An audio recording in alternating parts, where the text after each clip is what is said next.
Welcome to Sotu, episode 9, week 9. It's not that Pete Garden got a new hairstyle and is looking much more attractive. We have Jess Campbell here with us today. Jess, thanks for coming in. Really pleasure. Appreciate it.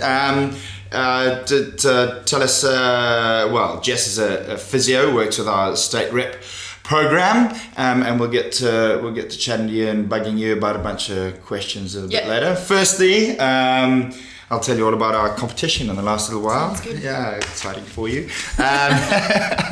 So what we've got, we'll shoot through the ladders and some things that have happened this weekend. First up, we've got the under 12s.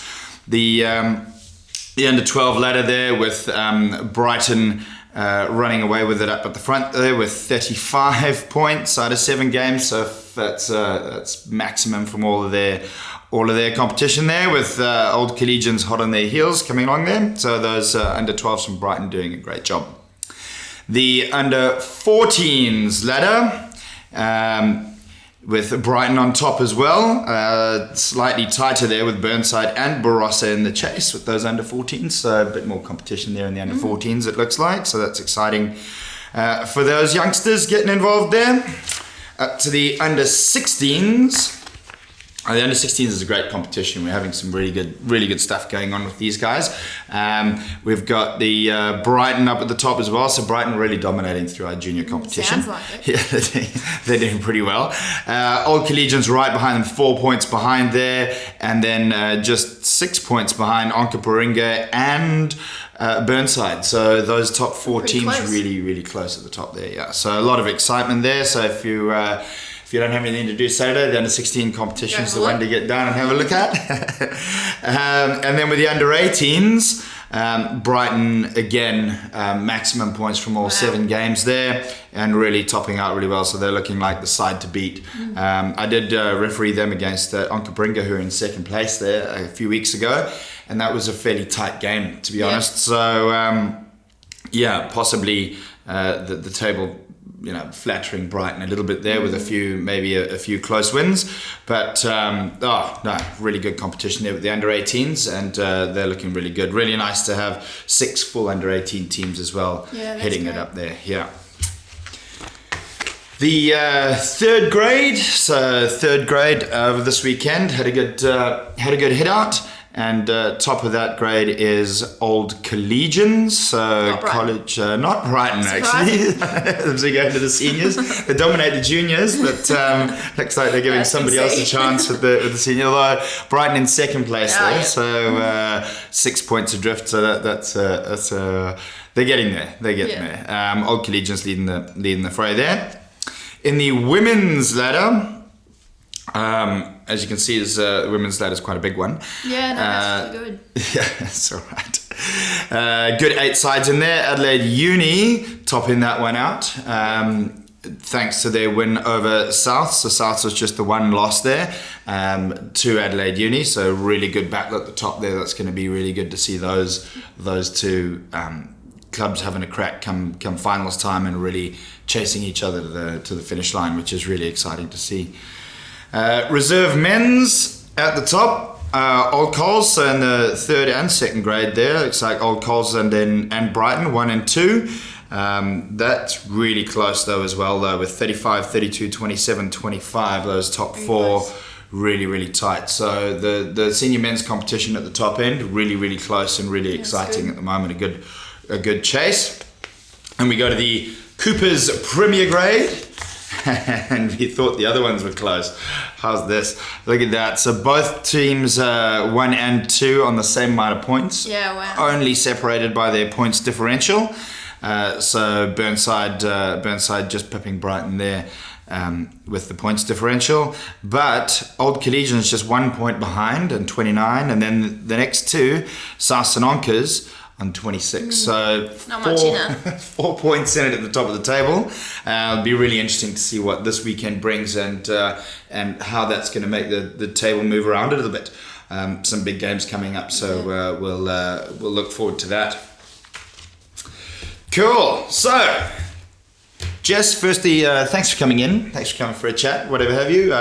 We invited Jess to come in to have a talk about what she does and how she can impart some information and some knowledge to us with the podcast, and obviously being able to talk to the community. Yeah. So firstly, I know I said we've got you in here as our physiotherapist. How long have you been involved with rugby? So with rugby now, I think it's been about 6-7 years. So I first did a tournament.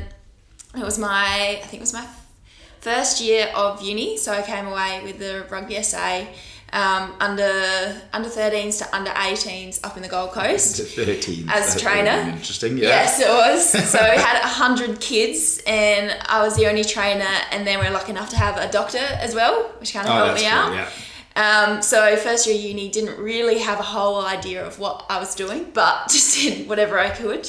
And then after that I've done I think about 6 more trips, most of them as a physio after I graduated, which has been really good to be involved. Cool. Yeah. So how long have you been working in physio?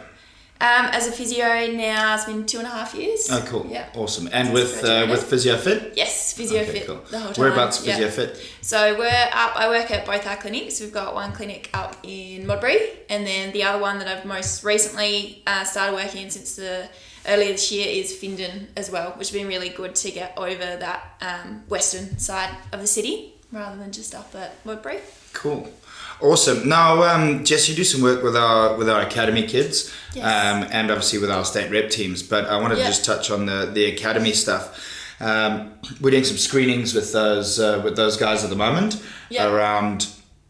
Well, actually, you could probably tell me what it's around because all I know is doing a screening. So, what does that involve? So, I mean.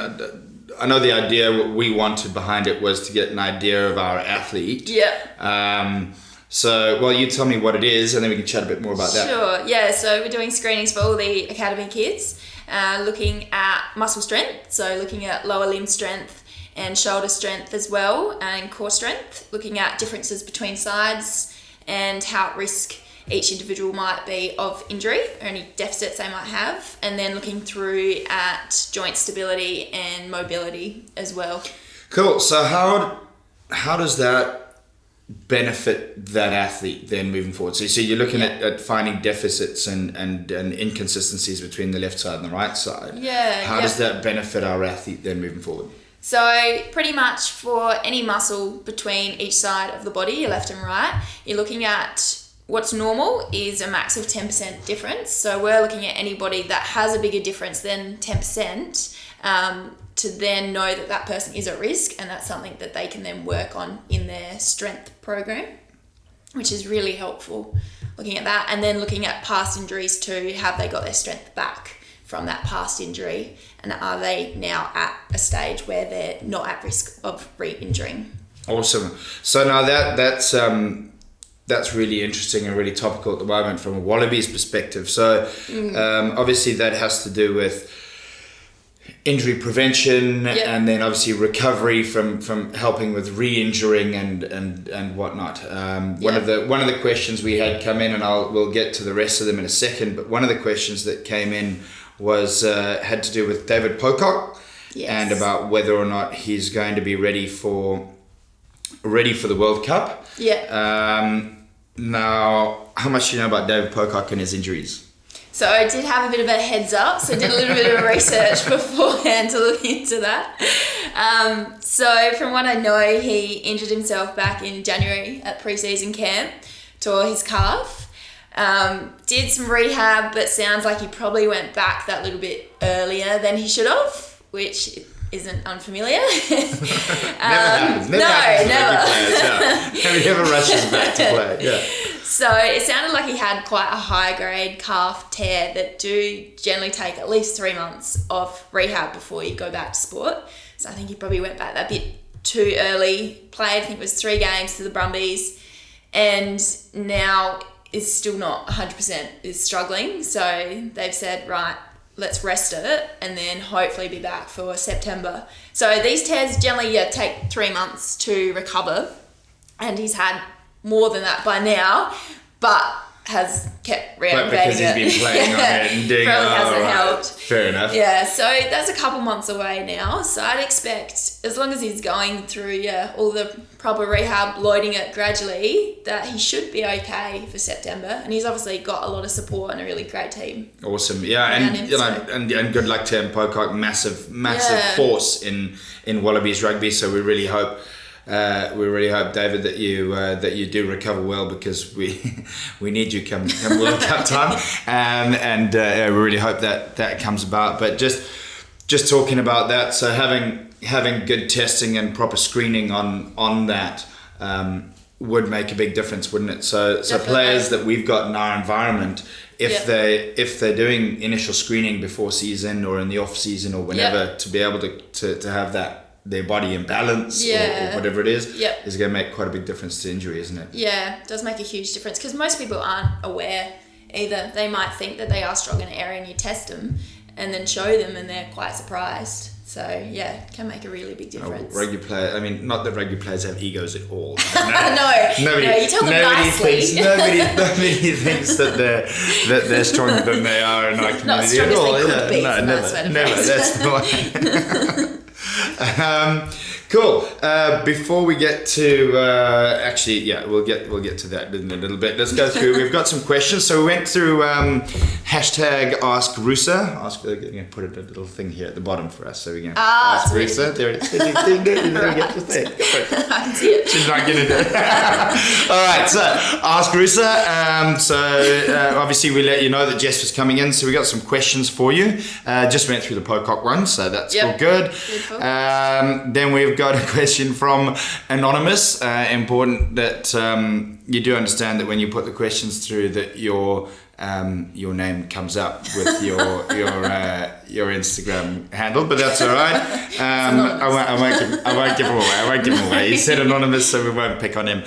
I'll pick on you personally. Right, so here we go. Recovery time for an ACL. So somebody does their ACL. Sure. So it's generally, we say 12 months. All right. At the least amount of time is 9 months, but they've found that with a lot of studies recently, the longer you wait after that 9-month period, your risk of re-injury actually reduces significantly. Oh, right. So we try, even if you are ready at 9 months, your strength's really good, stability's really good, we still advise that you wait that 12 months, because it's just worth it to really lower that risk of doing it again, because that's the last thing you want to do. And saying that would be for a complete ACL reconstruction. Yes. All right. So that's what we're saying, not necessarily a partial tear. Or No, they take a lot less. Yeah. Okay. So then from there, that would be a case by case scenario, I guess. Case by case, but grade 1 to 2, you're looking more around those 3-month time frame, depending on the person. So with those, it really does then depend more on your muscle strength and stability. All right. Okay. When you are ready And to then I go suppose back. it also depends on whether somebody's actually doing the exercises. doing their exercises. Yeah, You know, definitely. I mean, not everybody out there is as good as me at doing questionable. doing their injury exercises. Jess is my physio. Actually, I go through there, and I'm fantastic at doing my exercises. Discuss that later. Nothing wrong. Cool. We got one from Sunela. Of course, I'm sure Sunela saw you were on and jumped straight away, and has asked, "What was your favourite trip that you went on last year?" Oh, this is a tough one. So I did 18s in Gold Coast, and then I did the Black Falcons in Adelaide. So I don't know if that counts. We didn't go anywhere. But and then the 17 sevens in December. Oh, of course, yeah. So Snailer was on the 17s and the 18s. We don't have to say last year, can we? We could say, what's the best one you've been on? Oh, That's got to be a rugby one, doesn't it? Probably the 18s trip, I'd say. The Gold Coast one last year. That's a good one. That was a good one. That week was a good one. Gold Coast in July is always good too. It is, yeah. Hide from whatever's going on. Not like Canberra this year. That'll be icy. It's all right. We got some big jackets. We'll be all right. They got an indoor centre there, I think. I hope. We'll find out. Cool. Now, this one. This was one I was actually going to ask, but I like that somebody else has got it. good injury prevention exercises for rugby. So like, what are some things that guys can do out there while they're, you know, at home or at training, or you know, coaches can do with their teams or players can do individually that are really going to help get rid of or nullify injuries as much as possible, particularly for the rugby? Yeah, sure. So it's hard to pick just a few, but if I was going to, so you see a lot of obviously shoulder injuries in rugby, a lot of dislocations, a lot of ACJ injuries as well. So one really good thing to do for that is to strengthen up the rotator cuff in the shoulder that just holds the whole shoulder joint stable. All right. So to do that, I find the best way is to get into the gym, or if you've got any dumbbells or kettlebells at home, and to do something like a overhead kettlebell walk where you're holding your kettlebell up above your head and then trying to keep it nice and stable. So up straight in arm, position. straight arm up like that, and you walk. And then just literally just walking back and forth, trying to go as heavy as you can while keeping that kettlebell nice and stable. So that's a nice easy one that you can do. If you wanted something you could do at home without any equipment, something as simple as a side plank would be really good as well, just for that overall. Already for the okay, cool. Yeah. Awesome. Then something like a squat and a deadlift, they're really good movements that just strengthen up lots of muscles all at once. So really good for helping prevent hamstring, quad strains. Really good compound movements. Yeah, good compound movements. And then another really good one to work on that single leg stability, which is really important. Something like a single leg squat would be really good as well. If you can't do that, then starting something like a single leg glute bridge down on the ground, lifting your hips up and then straightening one leg out, which a lot of people, you'd be surprised, would really struggle with that hip strength and being able just to keep nice and steady. That's a really helpful one as well. Awesome. Wicked. So get onto those, particularly juniors. Those are really important. Start to get those strengths up really high, and I suppose our seniors as well. If you're weak in those areas, you're going to see a lot of growth pretty quickly, aren't you? Or a lot of development pretty quickly. So that's cool. Awesome. Thank you, Jess. That's awesome. I'm gonna have to do some of those later. And then one from Darcy Mulrooney. What's the worst injury you've seen or had to deal with? So I've been... It's a bit gruesome, actually. It is, isn't it? I've been pretty lucky in the fact that I haven't had to deal with anything too gruesome.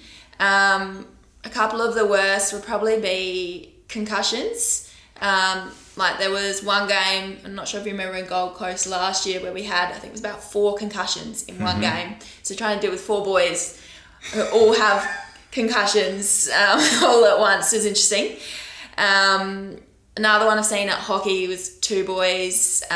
They went to tackle each other and just completely missed the ball and clashed heads, and both concussed head wounds and just blood everywhere. Oh yeah, that's nasty. As soon as there's bleeding, it gets a bit ugly. It does, especially from the head. Yeah. It's like crazy. Yeah. So they're probably a couple of the worst. That's fair enough. That's fair enough. Nothing wrong on that.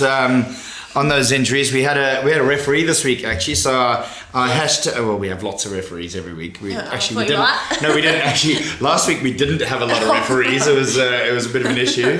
So thank you to all the referees that put their hands up to do more than one game. It was a tough weekend out there for us as referees, but none as tough as Mark Pickard. So Mark Pickard gets our hashtag Rusa community photo of the week. So we'll bring that one up, and I'll show you here, Jess. So what he's done is, and we'll get some feedback from you on this. So sure. Mark's the referee here on the if you're looking at the picture, he's on the left hand side of the picture over there with the under 12s. So Mark came out and refereed the under 12s and under 14s games after, I think it was on Tuesday, and if we zoom in here on Mark, you'll see he's still bandaged up on his knees. So on, I think it's Tuesday, he went in for an arthroscopy on both his knees. Wow. And then out he goes there refereeing on Saturday. Obviously, from 4 days later. Yeah. Okay.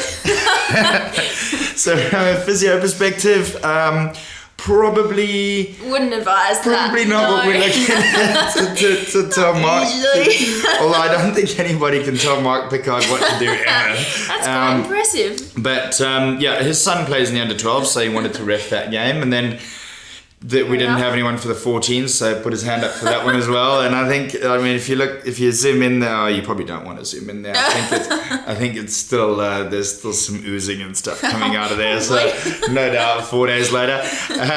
So on that one though, and I'm sure nobody ever asks you this every week, but how from an injury like that, someone who really is itching to get back. Yep. What is your professional advice in that scenario? So I'd say definitely not going back to refereeing that week. It would be more looking along the lines of, depending on what he had done in the scope, probably a couple months. 6 weeks to a couple months. But yeah, it depends what he had done. Like because an arthroscopy is simply where they put a camera into the knee, and then it depends if they have actually done a bit of a clean out. So have they grinded back the meniscus or repaired something, which would then change your recovery time. But if you were seeing me, I definitely wouldn't have you back that week. But I'm quite impressed. And she's probably avoided everyone who's trying to tell him something different there. But Mark's a very hard man, and he must be. That is crazy, just crazy to see him out there. So yeah, Mark, I'd say go see your physio and see what he or she has to say about that, because wow, that's really heavy. So, from that perspective, that's a tough one. Remember, every week, your hashtag Rooster community and also hashtag Ask Rooster, so you can send those questions in to ask myself or Pete, anything you like, or special guests that we have coming in. So a big thank you today to Jess for making our podcast, coming in and making our podcast a lot more attractive than it normally is. Yes, I said it, Pete. Really appreciate it. Thank you for coming in and sharing with us and having us pick your brain and hopefully we'll get Mark to come down and see you soon so he can get those knees. I don't know if he's able to walk after the weekend after that, but really appreciate it. Thank you, Jess. Oh, my pleasure. Good luck to everybody for this weekend, going into round 8 of the season. Should be a cracker. Some big games out there this week. The live stream game is Adelaide Uni up at Elizabeth, so that should be an interesting one. Keep safe, everybody. Do some of these exercises that Jess has been talking about. Make sure you're strong so you can make it through the rest of the season. Still a lot of games to go. Good luck to everybody, and we will see you next week.